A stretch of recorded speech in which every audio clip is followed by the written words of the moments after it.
नमस्कार साथियों, good morning. आशा करता हूँ आप सभी अच्छे होंगे। जैसे कि बात करेंगे, आज कंटिन्यू करेंगे यहाँ पर जो है वो अकबर के शासनकाल के बारे में। हम यहाँ पर इतिहास, अकबर का इतिहास हम यहाँ पर अध्ययन कर रहे हैं, जिसकी हमारी जो है वो सेकंड क्लास है। बात करेंगे इसमें हम यहाँ पर जो है वो परिचय सब कुछ बात कर लिया है। अब यहाँ पर बात करेंगे यहाँ पर जो है वो अकबर के जो है वो प्रमुख आक्रमण अभियान युद्ध, इनकी हम बात करेंगे। चलते हैं, बात करते हैं। तो शुरू में बात करते हैं हम। देखिए यहाँ पर किसकी बात करेंगे, अकबर का साम्राज्य विस्तार। तो साम्राज्य विस्तार के बारे में बात करेंगे, कौन कौन सा युद्ध हुआ, कौन कौन से आक्रमण हमें देखने को मिलते हैं, अभियान, सारे सब कुछ हम बात करते हैं। तो शुरू से बात करें तो हमें यहाँ पर पहला देखने को मिलता है मालवा पर विजय। तो मालवा पर विजय क्या देखने को मिलता है, मालवा पर विजय। तो मालवा पर विजय कब देखने को मिलती है, ये देखने को मिलती है 1561 में। कब? 1561 ईस्वी में। इसके बाद में हमें देखने को मिलता है एक, कौन सा, मालवा पर, इसके बाद में चुनार पर विजय। चुनार पर विजय हमें देखने को मिलती है 1562 में। तीसरी देखने को मिलती है गोडावण।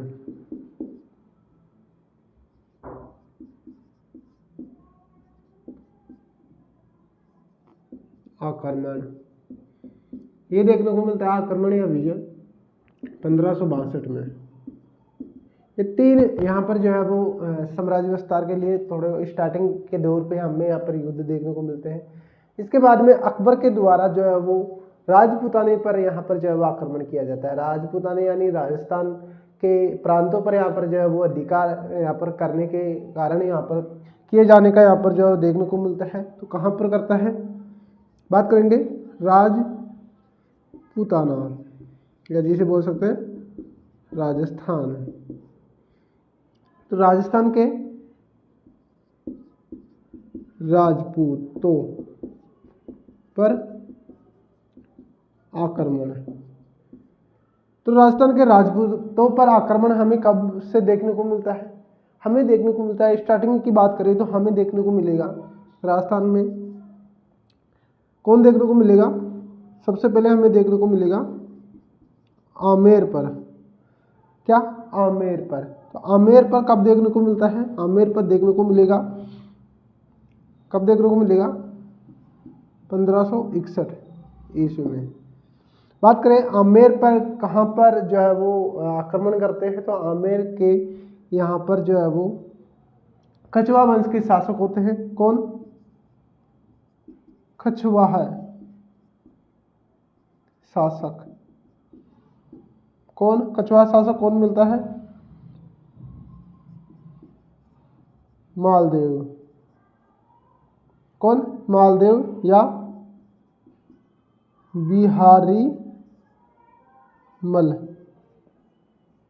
वर्सेज किसके साथ में होता है? अकबर के साथ। विजय कौन रहता है? विजय तो अकबर ही रहता है, बट इसमें जो है वो युद्ध नहीं होता है, इसमें संधि कर ली जाती है। क्या कर ली जाती है? संधि। संधि कर ली जाती है। मालदेव क्या करते हैं? मालदेव अधीनता स्वीकार कर लेते हैं। क्या कर लेते हैं? मालदेव अधीनता यहाँ पर स्वीकार कर लेते हैं। तो मालदेव की बात कर रहे हैं, मालदेव। कौन? मालदेव। तो ये स्वीकार कर लेते हैं उनकी अधीनता, और अधीनता स्वीकार करके बात करते हैं। देखिए, राजस्थान का प्रथम राजपूत शासक होता है ये, जो अकबर की जो है वो अधीनता स्वीकार करता है। और अधीनता ही स्वीकार नहीं करता है, अपनी पुत्री का विवाह भी यहाँ पर जो है वो अकबर के साथ करता है। तो प्रथम ऐसा शासक जिसने अपनी पुत्री का विवाह जो है वो मुगल शासक अकबर से किया, तो वो कौन है? मालदेव। कौन है? मालदेव। यहाँ पर बात करते हैं, यहाँ पर बात करें तो यहाँ देखने को मिलता है कि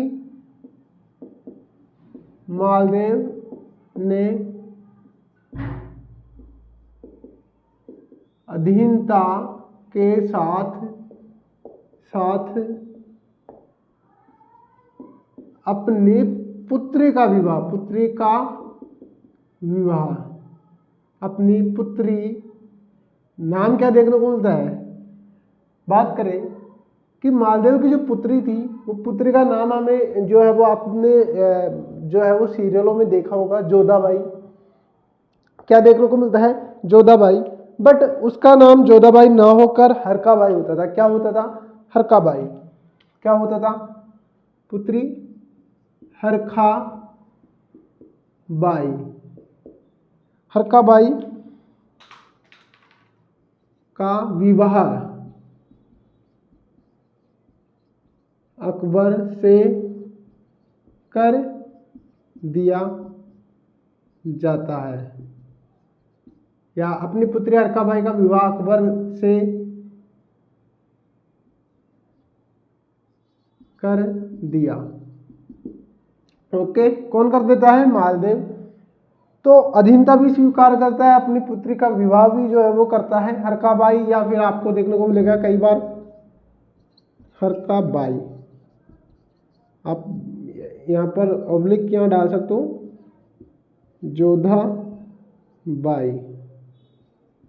बट जोधाबाई देखने को नहीं मिलता है, हरकाबाई इनका नाम यहाँ पर देखने को मिलता है। सीरियल में हमें जोधाबाई देखने को मिलता है, तो इसलिए आपको मैं डाउट क्लियर कर रहा हूँ।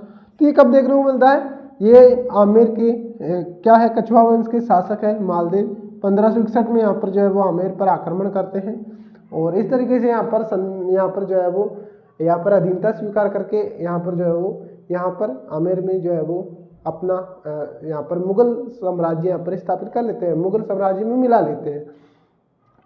इसके बाद में और हमें क्या देखने को मिलता है, इसके बाद में अगला यहाँ पर ही राजस्थान में ही कहाँ पर, मेवाड़ में देखने को मिलता है चित्तौड़ का आक्रमण।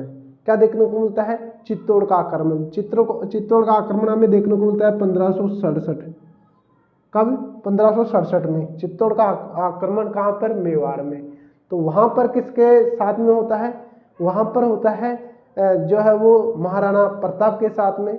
और महाराणा प्रताप के बारे में आपने सुना ही होगा कि गोविंदा की पहाड़ियों में यहाँ पर जो है वो ये हल्दीघाटी का युद्ध होता है, और हल्दीघाटी का युद्ध होने के बारे में यहाँ पर देखने को मिलता है। और कि हल्दीघाटी का युद्ध कब होता है, हल्दीघाटी का तो युद्ध आपको 21 मेवाड़ में यह स्टार्टिंग का प्रथम आक्रमण करता है, बट 21 जो है वो जून को 21 जून 1576 को हल्दीघाटी का युद्ध करते हैं, हल्दी घाटी का युद्ध। तो ये देखने को मिलता है।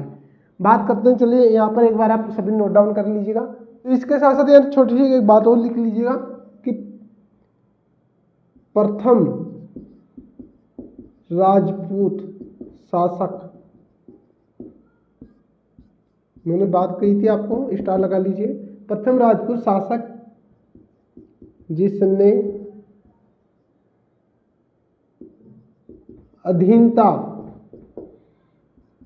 स्वीकार की, क्या, अधीनता स्वीकार की, तो कौन है, मालदेव। तो यह बात ये सभी यहाँ पर नोट डाउन करने के बाद में आगे बढ़ते हैं। आगे हम यहाँ पर जो है वो किसके बारे में देखेंगे, हम देखेंगे मेवाड़ पर जो आक्रमण करते हैं। और जो आपने देखा होगा मेवाड़ पर जो आक्रमण होता है 1567 में, 67 में हमें देखने को मिलता है कि यहाँ पर जो है वो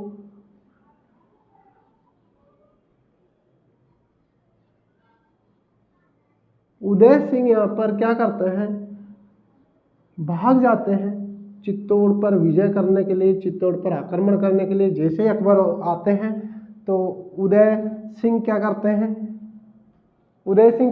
चित्तौड़ की गेट यहाँ पर दरवाजे की चाबियाँ जो है वो जयमल और फत्ता को यहाँ पर दे देते हैं और भाग जाते हैं। क्या करते हैं, जयमल और फत्ता को जो है वो संपूर्ण यहाँ पर दायित्व दे के चले जाते हैं जंगलों की ओर। चलिए बात करते हैं किसकी,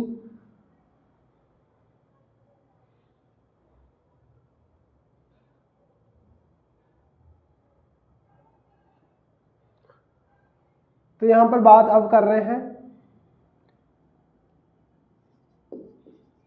मेवाड़। मेवाड़ में अभी हमने पहले देखा था आमेर पर विजय, अब बात कर रहे हैं मेवाड़ में, राजस्थान के राजपूताना की बात कर रहे हैं तो मेवाड़ की बात कर रहे हैं। मेवाड़ में कौन सा देखने को मिलता है? चित्तौड़ पर विजय। क्या? चित्तौड़ पर विजय। तो यह हमें देखने को मिलता है। बात करें कब की बात करते हैं कि कब यहाँ पर देखने को मिलता है, तो 1567 में हमें यहाँ पर जो है ये आक्रमण विजय देखने को मिलता है। इसमें कौन कौन होता है? इसमें बात करें मेवाड़ में ये युद्ध किस किस के मध्य होता है, तो अकबर होता है एक, तो वर्सेज इधर होते हैं जयमल व फत्ता। ये कौन होता है बात करें तो यहाँ पर ये होते हैं उदय सिंह के सेनापति। क्या होते हैं? उदय सिंह के सेनापति। तो जयमल और फत्ता यहाँ पर जो है वो सामने विपक्ष में होते हैं। ये क्या करते हैं? उदय सिंह, ये जैसे यहाँ पर पता चलता है कि अकबर जो है वो आक्रमण करने के लिए आ रहा है, तो ये यहाँ पर जो है वो चित्तौड़ किले की चाबियां इनको कौन? जयमल और फत्ता को सौंप कर भाग जाते हैं जंगलों की ओर। तो जंगलों की ओर क्या करते हैं? ये भाग जाते हैं। और नेतृत्व कौन करता है? जयमल और फत्ता। फिर इसमें साहसपूर्ण या शौर्य के साथ में लड़ते हुए क्या करते हैं? वीरगति को प्राप्त यहाँ पर हो जाते हैं। काफी शौर्य के साथ में लड़ते हैं, काफी यहाँ पर जो है वो छीनबीन करते हैं, काफी खून खराबा यहाँ पर देखने को मिलता है। बट जयमल और फत्ता क्या करते हैं? इसमें पराजित हो जाते हैं।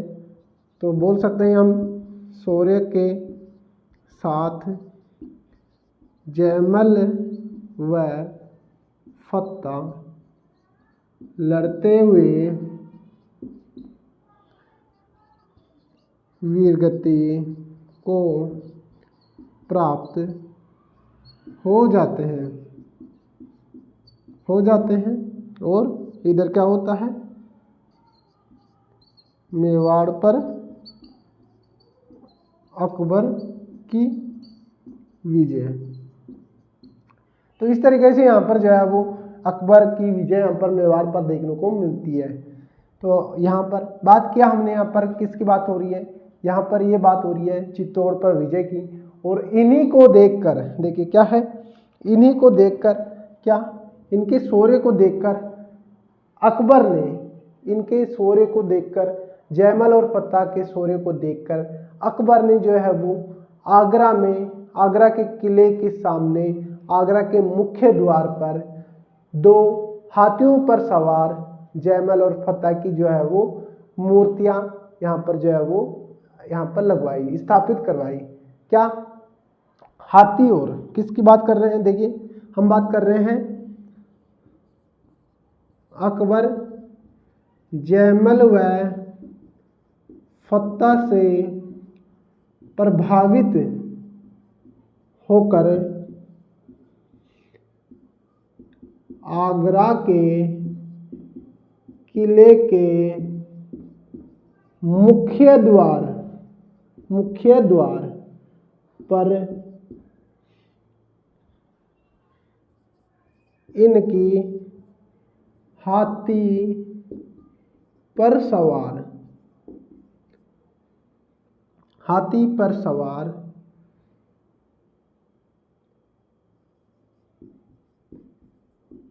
मूर्तियों को स्थापित करवाया। विशाल मूर्तियों को स्थापित करवाया। तो अकबर भी इनसे प्रभावित हो गया था और जो है वो आगरा के किले के मुख्य द्वार पर जो है वो अश्वरोही, जिसे बोल सकते हैं गजरोही, अश्वरोही नहीं समझ आऊंगा, गजरोही मूर्तियां स्थापित करवाई। ये बात हमें देखने को मिलती है। इसी के साथ में मेवाड़ पर जो है वो अगला आक्रमण जो देखने को मिलता है वो क्षेत्र में देखने को मिलता है हल्दीघाटी गोगुंदा का, जिसे बोलते हैं गोगुंदा का युद्ध या फिर हल्दीघाटी का युद्ध, वो यहाँ पर जो है वो इसी के साथ में हम देख लेते हैं, क्योंकि हम मेवाड़ के बारे में बात कर रहे हैं तो इसके साथ साथ में उसको भी यहाँ पर अध्ययन कर लेते हैं। सभी ये नोट डाउन कर लीजिएगा। अब बात करेंगे हल्दीघाटी के युद्ध के बारे में। देखिए इनसे पहले थोड़ा सा युद्ध और भी होते हैं, बट हम मेवाड़ के साथ साथ यहाँ पर थोड़ा अध्ययन कर लेते हैं दोनों को साथ साथ। और आप भी जो है वो सभी नोट्स यहाँ पर बनाते जाइएगा। आपको PDF सब कुछ मिलेगी, सब आपको जो है वो निःशुल्क आपको मिलेगी, निश्चिंत रहिए। अब बात कर रहे हैं हम, आगे होता है एक युद्ध मेवाड़ में ही, हल्दीघाटी का युद्ध। हल्दीघाटी का युद्ध होता है 21 जून 1576। कब होता है? 21 जून 1576। डेट जो है वो डिक्लेयर हो चुकी है, 21 जून ही है। आपको पहले देखने को मिलता था 18 जून, ऐसे कुछ देखने को मिलता था, 21 जून है। हल्दीघाटी का युद्ध किस किस के मध्य होता है? बात करें मध्य, ये होता है अकबर वर्सेज होता है इधर। अकबर के साथ में किसके साथ में होता है? महाराणा प्रताप। किसके साथ में? महाराणा प्रताप। महाराणा प्रताप और अकबर के मध्य यहाँ पर जो है वो होता है। इसमें विजय कौन रहता है? विजय अकबर क्या रहता है? विजय कौन रहता है? अकबर रहता है। इसमें क्या होता है? ये कहाँ पर होता है? अगर बात करें कहाँ, या फिर बोल सकते हैं स्थान, तो ये होता है गोगुंदा की पहाड़ी या पर। गोगुंदा की पहाड़ी होती है, एक दर्रा होता है पहाड़ी में, क्या एक दर्रा होता है, उस दर्रे में यहाँ पर जो है वो ये युद्ध होता है। उस दर्रे में यहाँ पर जो है ये युद्ध होता है, गोगुंदा की पहाड़ी। यहाँ पर बात करें तो गोगुंदा में कहाँ पर? देखिए गोगुंदा की पहाड़ी में कहाँ पर? हल्दीघाटी स्थान पर। कहाँ पर? गोगुंदा के हल्दीघाटी स्थान पर। तो यहाँ पर इनका यहाँ पर जो है वो ये आक्रमण होता है, इसमें अकबर विजय होता है। महाराणा प्रताप जो है वो क्या करते हैं? चेतक के साथ में यहाँ पर बच बचाव करके जो है वो जाते हैं। किसके साथ में? चेतक। चेतक इनका क्या था? घोड़ा। तो चेतक के साथ में बच बचाव करके जो है वो बाहर निकलते हैं। बट जो है वो क्या होता है, अगर बात करें तो चेतक के साथ में बच बचाव करके जाते हैं, बट चेतक की मृत्यु हो जाती है, बीच में ही वो सांस तोड़ देता है। और मृत्यु होने के बाद में जो है वो महाराणा प्रताप जो है वो यहाँ से बच बचा के यहाँ पर नज़दीकी एरिया में चले जाते हैं। वो कहाँ पर चले जाते हैं? पहाड़ियों में रहते हैं काफ़ी समय। और चावंड की बात करें, चावंड की तरफ वहाँ पर चले जाते हैं। तो यहाँ से बच बचा के कहाँ पर निकल जाते हैं? चावंड में। और चावंड में जाने के बाद में काफ़ी समय बाद में यहाँ पर चावंड में कब यहाँ पर देखने को मिलता है? 1595 ईस्वी को इनकी मृत्यु हो जाती है। कब होती है? 1595 ईस्वी में इनकी मृत्यु हो जाती है। कहाँ पर? चावंड में ही इनकी मृत्यु हो जाती है। तो यहाँ पर बात करें हम बात कर रहे हैं हल्दीघाटी का युद्ध। हल्दीघाटी का युद्ध, तो हल्दीघाटी का युद्ध में क्या हमें देखने को मिलता है कि अकबर विजय रहता है।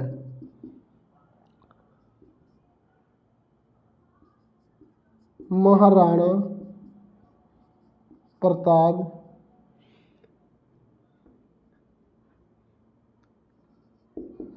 अधीनता स्वीकार ना करके वहाँ से बचाव करके भाग जाता है। तो इस युद्ध के बारे में बात करें तो यहाँ पर जो है वो कर्नल जेम्स टोड ने इस युद्ध को मेवाड़ की थर्मोपल्ली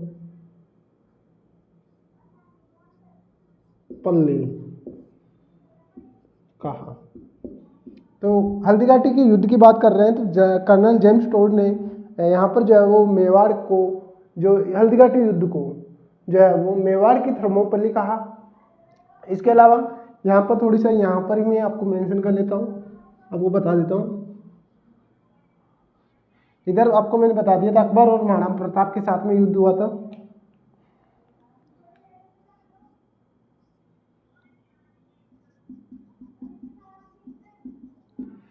अब यहाँ पर थोड़ा सा इधर विस्तार पूर्वक आपको बताता हूँ कि इस युद्ध में पराजित होने के बाद में जो है वो इनकी मृत्यु की बात करें, इनकी मृत्यु 1597 में, सही कर लेना, अभी पहले मैं 95 में बोला था, 1597 में राणा की या महाराणा प्रताप की बात कर रहा हूँ, राणा प्रताप की बात कर रहा हूँ, राणा प्रताप की मृत्यु हो जाती है। कहाँ पर?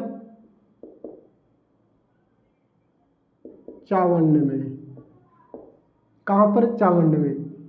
और इन्होंने अंतिम दिनों में, या फिर बोल सकते हैं हल्दीघाटी के युद्ध के बाद अपनी राजधानी किसको बनाया था? राजधानी बनाया था चावंड को। किसको बनाया था? चावंड को बनाया। ये बात हमें देखने को मिलती है। एक हमें यहाँ पर ये देखने को मिलती है कि इस युद्ध के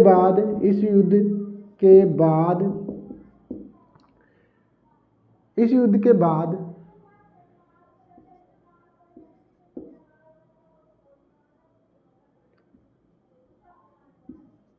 मेड़ता, मारवाड़ और चित्तौड़गढ़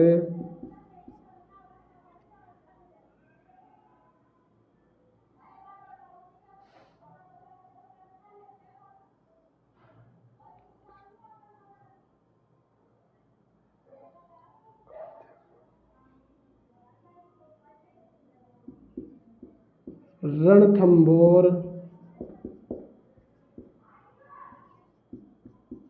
कालिंजर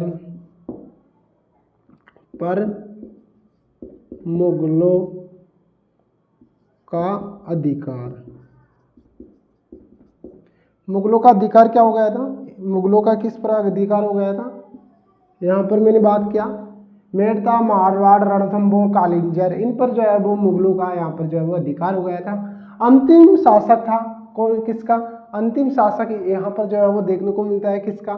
यहाँ पर महाराणा प्रताप की मृत्यु के बाद अमर सिंह यहाँ के शासक बनते हैं। क्या करते हैं? अमर सिंह बनते हैं। इन्होंने राजधानी चेंज कर दी थी चावंड, और चावंड में ही जो है वो इनकी मृत्यु हो गई थी। 1597 की बात कर रहे हैं, यहाँ पर जो है वो इनकी मृत्यु हो गई। हल्दीघाटी यहाँ पर मेड़ता, मारवाड़, इन पर अधिकार हो गया था। ये सभी हमें देखने को मिलता है। और यहाँ पर हमने बात की कर्नल जेम्स टोड ने इस युद्ध को क्या है? मेवाड़ की थर्मोपल्ली कहा। जल्दी से नोट डाउन कीजिए।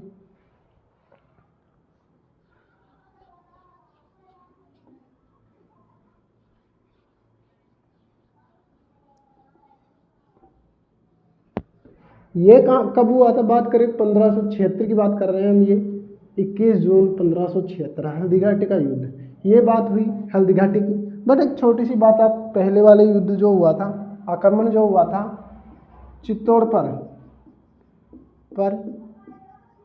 आक्रमण देखने को मिलता है। आक्रमण वो पहले वाला की बात कर रहा हूँ जो 1567 में हुआ था।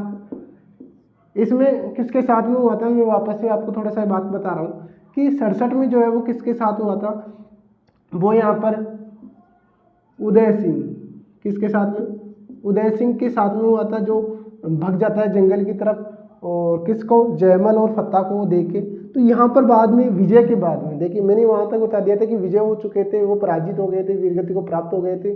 और उसके बाद में जो है वो अकबर विजय होने के बाद में क्या करता है, मेवाड़ में कत्ले आम का आदेश देता है अकबर और बहुत निर्दोष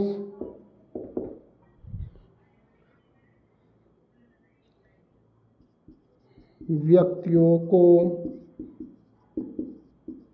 मौत के घाट उतारता है।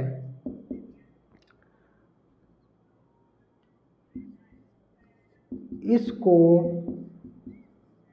अकबर के जीवन का कलंक कहा गया। तो ये अकबर का जीवन का कलंक क्या पर माना जाता है, क्योंकि जीतने के बाद में भी चित्तौड़ पर क्या करता है, चित्तौड़ पर जो है वो कत्लेआम का आदेश दे देता है। उसमें काफ़ी निर्दोष व्यक्ति जो है वो मारे जाते हैं। इस वजह से अकबर का जो है वो जीवन का कलंक यहाँ पर जो है वो ये आक्रमण देखने को मिलता है। चलिए यह हम यहाँ पर जो है वो बात हुई किसकी, यहाँ पर ये बात हो गई है मेवाड़ की। हमने यहाँ पर मेवाड़ की बात कर ली है। राजस्थान की जो है वो बात किया हमने, राजस्थान के जो है वो आक्रमण करता है, जो राजस्थान को प्राप्त करने के लिए राजस्थान में राजपूताना पर आक्रमण करता है, उनकी बात हो गई है। अब यहाँ पर थोड़ा सा बात हमें यहाँ पर देखने को मिलती है किसके बारे में, गुजरात, पास में ही गुजरात की बात कर लेते हैं। गुजरात अभियान जो करता है, अभियान या आक्रमण, ये कब करता है बात करें तो ये हमें देखने को मिलता है 1572 ईस्वी में। कब, 1572 में। तो गुजरात में क्या करता है, गुजरात में यहाँ पर जो है वो सूरत पर अधिकार कर लेता है।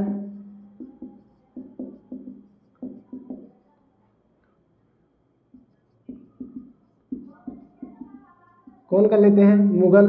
और सूरत पर अधिकार करने के बाद में एक विद्रोह होता है 1573 में, एक विद्रोह होता है क्या, 1573 में एक विद्रोह होता है।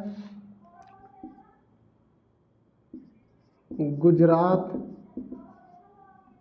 में विद्रोह होता है, विद्रोह को दबाया जाता है। तो अधिकार कब कर लेता है, 1572 में, बट वापस से एक विद्रोह यहाँ पर जो है उत्पन्न होता है गुजरात में, उसको वापस से दबा दिया जाता है। तो गुजरात में यह हमें देखने को मिलता है। इसके बाद में हम बात कर रहे हैं आगे, इसके बाद में बात करते हैं हम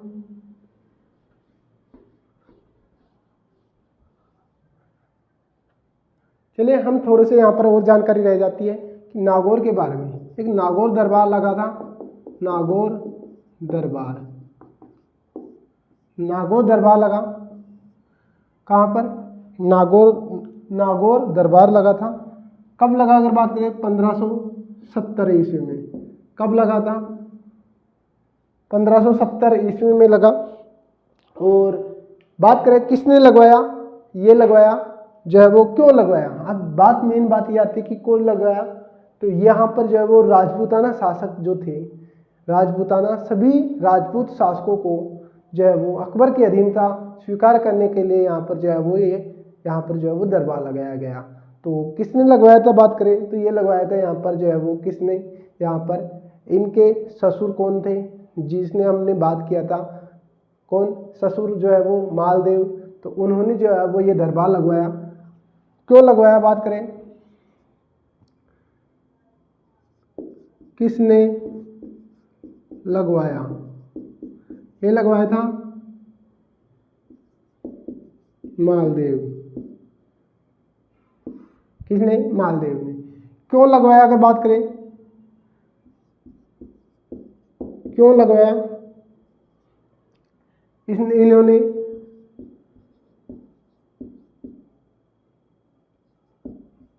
राजपूताना शासकों को मुगलों की अधीनता स्वीकार करवाने के लिए। क्या? राजपूताना शासकों को मुगलों की अधीनता स्वीकार कराने के लिए जो क्या करते हैं, यहाँ पर जो है वो नागौर दरबार यहाँ पर लगवाते हैं मालदेव। इसमें कौन कौन भाग लेता है? इसमें बात करें तो मेवाड़ को छोड़कर सभी राजपूत शासकों ने अकबर की अधीनता स्वीकार की। तो यहाँ पर मेवाड़ के शासकों को छोड़कर सभी राजपूत शासकों ने यहाँ पर जो है वो मुगल शासकों की जो है वो मुगल यहाँ पर शासक अकबर की जो है वो अधीनता स्वीकार कर लेते हैं। तो इसका निर्णय यही निकलता है, मेवाड़ यहाँ पर छूट जाता है। तो क्वेश्चन आ सकता है, बहुत ही मोस्ट इंपॉर्टेंट, आप इसे नोट डाउन कर लीजिएगा कि यहाँ पर जो है वो कौन सा यहाँ पर प्रांत जो है वो देखने को मिलता है जो यहाँ पर मुगल साम्राज्य की अधीनता स्वीकार नहीं करता है नागौर दरबार में।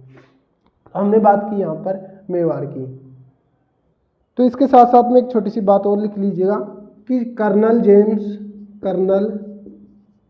जेम्स टोड ने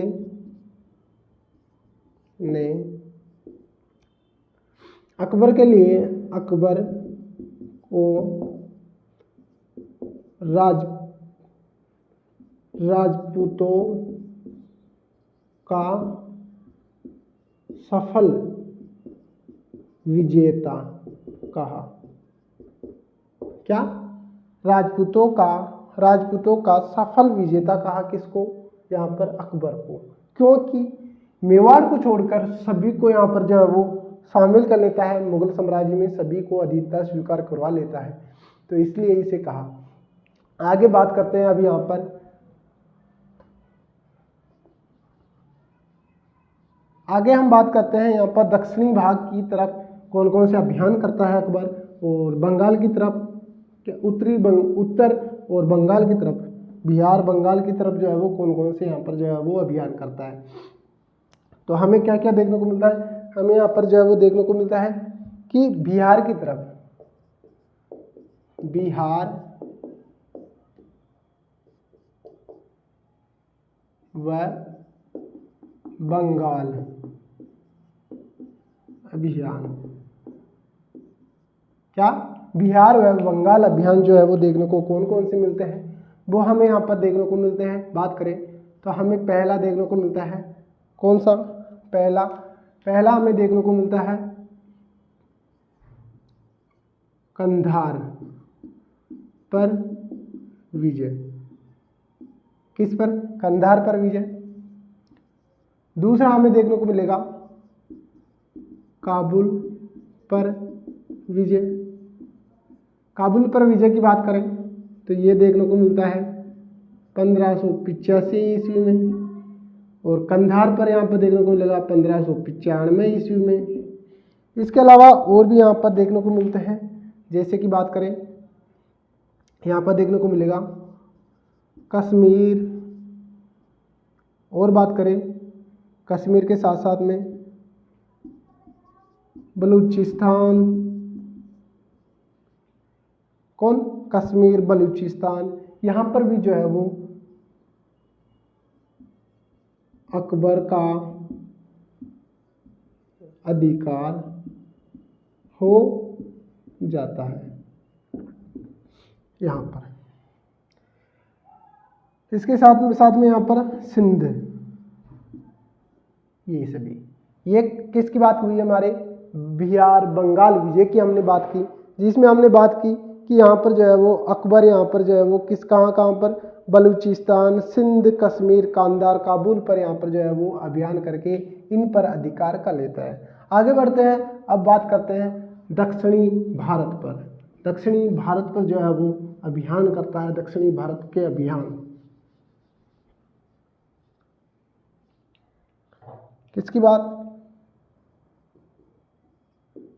दक्षिण भारत के अभियान। दक्षिण भारत के अभियान की बात करें तो हमें पहला देखने को मिलता है दौलताबाद। कौन, दौलताबाद। दूसरा हमें देखने को मिलता है यहाँ पर, दूसरा देखने को मिलता है असीरगढ़। कौन सा, असीरगढ़। तीसरा देखने को मिलता है अहमदनगर। चौथा देखने को मिलता है खानदेश। क्या, खानदेश। देखिए दौलताबाद और जो है वो खानदेश, इनके बारे में ज़्यादा जानकारी नहीं मिलती है, बट यहाँ पर जो है वो हम बात करेंगे मोस्टली यहाँ पर इनकी बात है, आपको ये याद रखना है दोनों। तो इनकी बात करते हैं, इनको आपको केवल याद रखना है, ज़्यादा क्वेश्चन यहाँ से नहीं आते हैं। असीरगढ़ और अहमदनगर, इनसे यहाँ पर जो वो क्वेश्चन आते हैं। बात करें यहाँ पर अहमदनगर, तो अहमदनगर की यहाँ पर बात करते हैं हम सबसे पहले, किसकी, अहमदनगर। अहमदनगर पर विजय कब करता है, अगर बात करें कब देखने को मिलता है, ये देखने को मिलता है 1595 ईस्वी में। किस पर, अहमदनगर पर विजय। तो क्या अहमदनगर पर विजय 1595 में जो है वो आक्रमण होता है। देखिए विजय आक्रमण बात कर सकते हैं अहमदनगर पर आक्रमण। तो आक्रमण बात करें ये किस किस के मध्य होता है, अकबर वर्सेज होता है, इधर है बहादुर शाह। बहादुर शाह होते हैं, बहादुर शाह होते हैं, बट जो है नेतृत्व करता कौन होता है, इधर होती है चांद बीबी। कौन होती है, चांद बीबी। ये यहाँ पर जो है वो नेतृत्व करता, यहाँ पर ये युद्ध को पूरा नेतृत्व करता कौन है, चांद बीबी। विजय कौन होते हैं, विजय होते हैं अकबर। कब होते हैं विजय, कब होते हैं, 1600 ईस्वी में 5 वर्ष के संघर्ष के बाद, 1600 में 5 वर्ष के संघर्ष के बाद अकबर विजय रहता है। इनमें एक संधि होती है, विजय रहता है, और एक संधि होती है इनमें, संधि होती है। संधि में क्या, बरार क्षेत्र मुगलों को सौंप देते हैं। इस तरह अहमदनगर मुगल साम्राज्य में शामिल हो जाता है। तो इस तरीके से यहाँ पर जो है वो मुगल साम्राज्य में यहाँ पर जो है वो अहमदनगर को भी मिला लेते हैं, तो यहाँ पर पराजित हो जाते हैं। अब यहाँ पर बात आती है एक असीरगढ़ की, असीरगढ़ विजय। ये कब होती है, अगर बात करें 1601 में हमें यहाँ पर जो है वो देखने को मिलती है। कब, 1601 में ये देखने को मिलती है। ये अकबर की क्या होती है, अकबर का अंतिम युद्ध। क्या होता है, अंतिम युद्ध होता है। क्या अंतिम युद्ध हमें देखने को मिलता है, अकबर का क्या अंतिम युद्ध देखने को मिलता है। इसमें विजय रहते हैं, इसमें विजय रहते हैं और नसीरगढ़ को भी जो है वो किसमें, मुगल साम्राज्य में मिला लेते हैं। इसमें जो है वो पराजित की बात करें तो पराजित मीरन बहादुर को, तो इसमें पराजित कौन होता है, मीरन बहादुर को पराजित कर देते हैं। उसके बाद में यहाँ पर जो है वो इसको मुगल साम्राज्य में मिला लेते हैं। मिलाने के साथ में कहा जाता है, यहाँ पर किसकी बात हो रही है, नसीरगढ़ की हम बात कर रहे हैं। यहाँ पर कहा जाता है, माना जाता है या कहा जाता है, आप यहाँ पर बात लीजिए, माना जाता है कि अकबर ने नसीरगढ़ विजय के बाद इसके दरवाजे सोने की चाबियों से खोले थे। तो ये बात हमें देखने को मिलती है, किसकी, नसीरगढ़ की। जो कहा जाता है कि नसीरगढ़ विजय के बाद में इसके दरवाजे जो है वो सोने की चाबियों से खोले थे, किसने, अकबर ने। इसमें स्वयं यहाँ पर जो है वो किसमें, नसीरगढ़ में क्या, स्वयं अकबर गया। तो स्वयं अकबर यहाँ पर जो है वो नसीरगढ़ यहाँ पर जो है वो आक्रमण के लिए गया था और चाबियों से, सोने की चाबियों से खोला था। ये यहाँ पर जानकारी हमें मिलती है। इसके बाद में यहाँ पर जो है वो अकबर की, यहाँ पर जो है सभी एक बार नोट डाउन कर लीजिए। इसके बाद में यहाँ पर जो संपूर्ण युद्धों के बारे में हमने चर्चा की है, सारी जानकारी हमने दी है। इसके बाद में हमें यहाँ पर जो है वो देखने को मिलता है कि अकबर की यहाँ पर मृत्यु हो जाती है।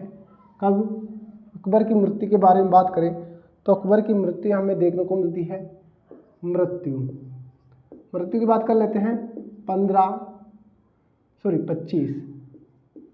25 अक्टूबर 1605 ईस्वी में। कब, 25 अक्टूबर 1605 ईस्वी में यहाँ पर जो है इनकी मृत्यु हो जाती है। कहाँ पर होती है, कहाँ पर होती है, अगर बात करें तो यहाँ पर जो है वो होती है आगरा में। कहाँ पर, आगरा में।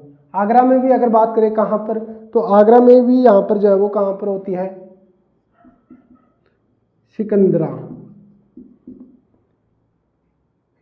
में यहाँ पर जो है वो इनकी मृत्यु होती है। यहीं पर जो है वो इनका मकबरा बनाया, मकबरा कहाँ पर, आगरा सिकंदरा में। किसने बनवाया,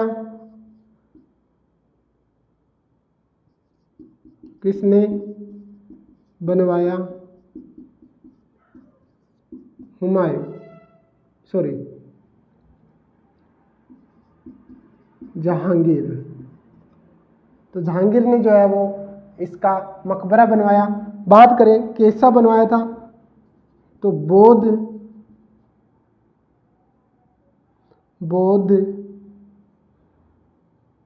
स्तूपों जैसा। क्या, बौद्ध स्तूपों जैसा, या यहाँ कह सकते हैं बौद्ध विहार जैसा। क्या, बौद्ध स्तूप या बौद्ध विहार यहाँ पर बोल सकते हो,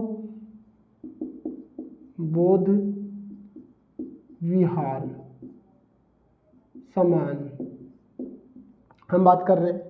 इसके अलावा और हमें यहाँ पर देखने को मिलता है कि 4 मीनार वाला